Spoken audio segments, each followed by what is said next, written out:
নমস্কার বন্ধুরা, আমি সঙ্গীতা। আমার জি কুকারি চ্যানেলে আপনাদের সবাইকে স্বাগতম। আজকে আমি কাতলা মাছ আর ফুলকপি দিয়ে একটি অসাধারণ রান্নার রেসিপি আপনাদের মাঝে শেয়ার করব। শীতে তাজা তাজা ফুলকপি পাওয়া যায়, আর কাতলা মাছ গ্রামের হাটে বাজারে পুকুরে নদীতে সব জায়গায় পাওয়া যায়।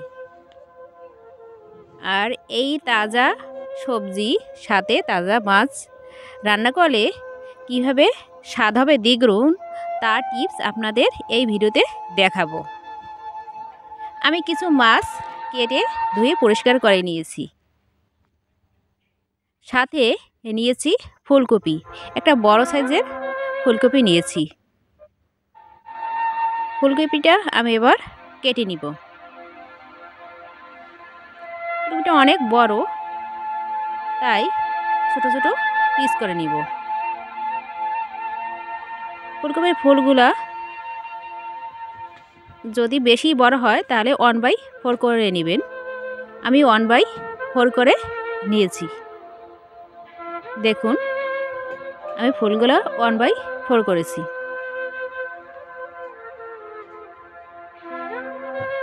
সবগুলো কাটা হয়ে গেছে। ফুলকপির ভিতরে অনেক জীবাণু পোকামাকড় থাকে, তাই আমি কিছুটা ঠান্ডা জল দিয়ে দেব। সাথে দিয়ে দেব 2 চামচ পরিমাণ লবণ। লবণ দিয়ে রাখলে জীবাণু বের হয়ে যাবে। সাথে কিছু টমেটো টুকরা করে নিব। টমেটোগুলো এবার গোল গোল করে কেটে নিব। ফুলকপির সাথে আমি কিছু আলু দেব, আলুগুলো কেটে নিব।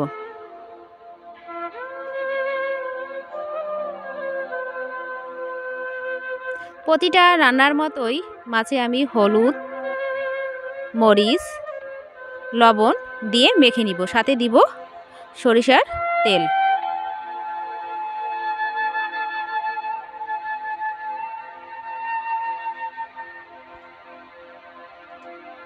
একটা প্যান নিয়েছি, প্যানে কিছুটা পরিমাণ তেল দিয়ে দেব। তেল দিয়ে আমি মাছগুলো ফ্রাই করে নিব। সব মাছগুলো একসাথে দিব না, অল্প অল্প করে ফ্রাই করে নিব। কাতলা মাছটা একটু বেশি ফ্রাই করে নিতে হয়, তাহলে রান্নার স্বাদ অনেকটা বেড়ে যায়।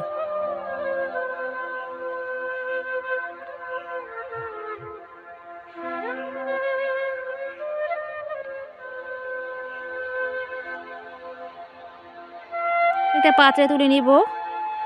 অন্য মাছগুলোও আমি এভাবে ফ্রাই করে নিব। একটু সময় নিয়ে ফ্রাই করতে হবে। মাছগুলো তুলে নিয়ে আলুগুলো 20% ফ্রাই করে নিব।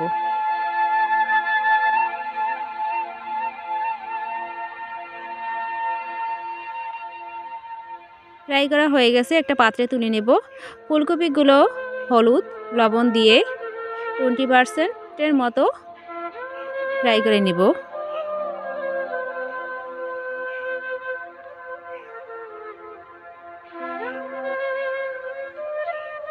ফুলকপিগুলো তুলে নিব একটা পাত্রে নিয়ে। অন্য একটা প্যান নিয়েছি, প্যানে কিছুটা তেল দিয়ে দেব। তেল দিয়ে তেজপাতা, এলাচি, দারচিনি, গোটা জিরে ফোড়ন দিয়ে দেব। ফোড়নটা ভালোভাবে ফ্রাই হয়ে গেলে আদা, পেঁয়াজ, রসুনের পেস্ট দিয়ে দেব। আদা, পেঁয়াজ, রসুনের একটা কাঁচা গন্ধ থাকে, তাই কিছুটা কুক করে নিব।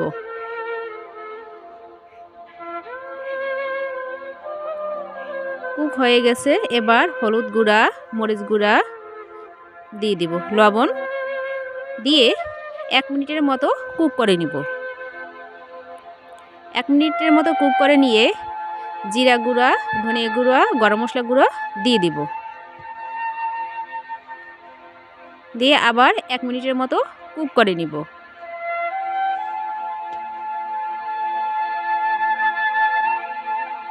কুক করা হলে কিছুটা তেল ছেড়ে দিলে আমি কেটে রেখেছি যে টমেটোগুলো দিয়ে দিব। টমেটোগুলো দিয়ে চুলার আঁচটা লো মিডিয়ামে রেখে মশলার সাথে ভালোভাবে টমেটোগুলো মিক্সড করব। দেখুন অনেকটা মিক্সড হয়ে গেছে। এখন আলু আর ফুলকপি যে ভেজে রেখেছিলাম এগুলো দিয়ে দিব। এখানে 70% মশলার সাথে ফুলকপি আলু কুক করে নিব।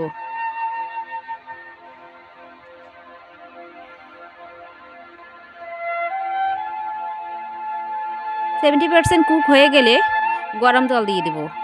এরকম ছোট ছোট টিপসগুলো ফলো করলে রান্নার স্বাদ অনেকটা বেড়ে যাবে। অবশ্যই আপনারা গরম জল দিবেন।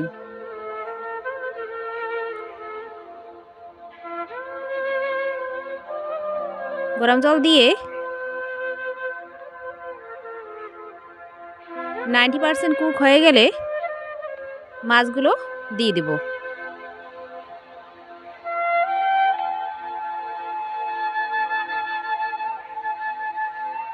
মাছগুলো দিয়ে 5 মিনিটের মতো কুক করে নিব। কুক করে নিয়ে আমি 1 চামচ পরিমাণ গরম মশলার গুঁড়া দিয়ে দিব।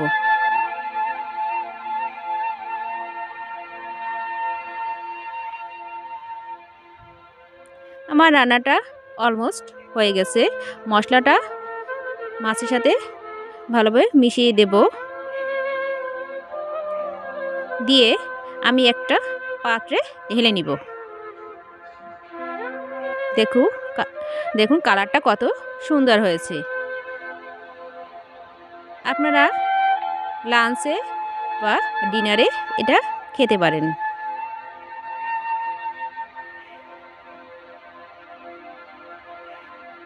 দেখুন কত সুন্দর হয়েছে রান্নাটা। আপনারা কে কোথা থেকে আমার ভিডিওটি দেখছেন অবশ্যই কমেন্টস করে জানাবেন। আমার ভিডিওটি যদি ভালো লাগে তাহলে একটা লাইক দিয়ে দিবেন। আমার চ্যানেলটি যদি নতুন দেখে থাকেন পরবর্তী ভিডিও দেখার জন্য চ্যানেলটি সাবস্ক্রাইব করে আমার সাথে থাকুন। বাই দ্য ওয়ে, আমি সঙ্গীতা। দেখা হবে পরবর্তী ভিডিওতে। ভালো থাকবেন, সুস্থ থাকবেন। পরবর্তী ভিডিও দেখার জন্য আমন্ত্রণ রইল।